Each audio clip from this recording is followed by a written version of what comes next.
When we think of Africa, we think of the majesty of the mountains and the beauty of the savanna. We picture the zebra, giraffe, and water buffalo roaming free. There is another side of Africa: tragedy, famine, and starvation. The diseases we have come to believe as eradicated in our own nation are prevalent there. Chickenpox, polio, and dysentery are deadly in Africa. A simple cut can become so infected as to take a life. One man decided he could make a difference. One man saw the pain and the suffering as his own. One man saw the need as the call and answered the call. God broke Jack Shaw's heart for the people of Africa. After all those years of darkness and failure and seeing people die around me and bringing misery into the innocent lives of my family and friends, I accepted an invitation to go to church and stayed sober for a week so it wouldn't be the result of a drunken hangover or something, or a guilt trip, or do this to make Grace happy. I went to church sober.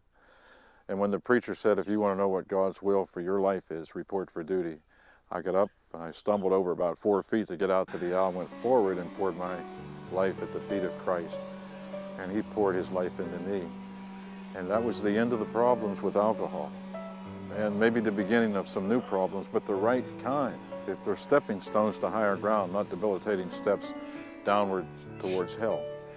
And but God told me when I went home that day, before you want to run off to the mission fields, you become a husband to your wife and a father to those children to make this house a home. And so in 1987, 10 years after I rededicated my life to God, I made my first trip to Africa. Jack is just a regular guy. Born and raised in Johnstown, PA, Jack could have been satisfied with running his business, caring for his family, doing all the things we normally do as part of the American dream. But God had another plan. God gave Jack a vision about how he could be part of the solution to the devastation of this continent, and specifically the nation of Kenya. 10 years later, after my conversion, my rededication to Christ, I went to a church prayer breakfast. I'd been attending that prayer breakfast faithfully for many years. This morning, when the alarm clock went off, something told me, just stay in bed. You've worked hard, you're tired, you've been there, they won't miss you, and you need to rest. But I heard God's voice speak. I quickly knew that wasn't God. And I heard God's voice speak and say, remove not the ancient landmarks. And I took that to mean what you've been doing, continue. Don't change anything. So I got up real quick and I got ready and I went to church. And there, to my amazement, were 2 Africans. And I just thought, wow, this is really something.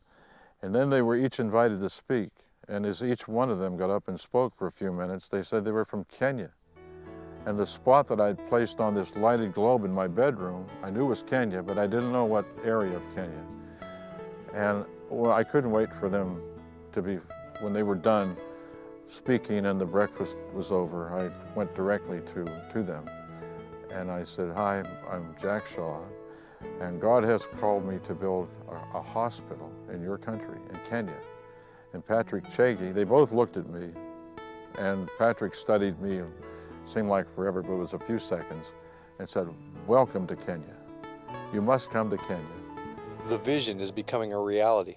As we approached Nakuru, there was a railroad bridge with the side painted in big red letters, Nakuru. And I just felt I was in another planet. It was the most awesome feeling. I took a picture of that, several pictures, click, click, click. And I just felt at home. I felt like I was finally home. With the support of the community, the groundbreaking ceremony took place. The foundation has literally been laid to save thousands of lives in Kenya. It's easy to think that it doesn't affect me. I don't know these children or these families, but you do know them. They are your brothers and sisters. They are your family. Jesus said, as often as you've done it to the least of these, you've done it to me. As the family of God, we need to stand for the little ones. Will you stand for the little ones? Will you stand with Jack Shaw and bring life-saving medical care and the gospel to a people who would otherwise go without? Will you be Jesus' hands extended?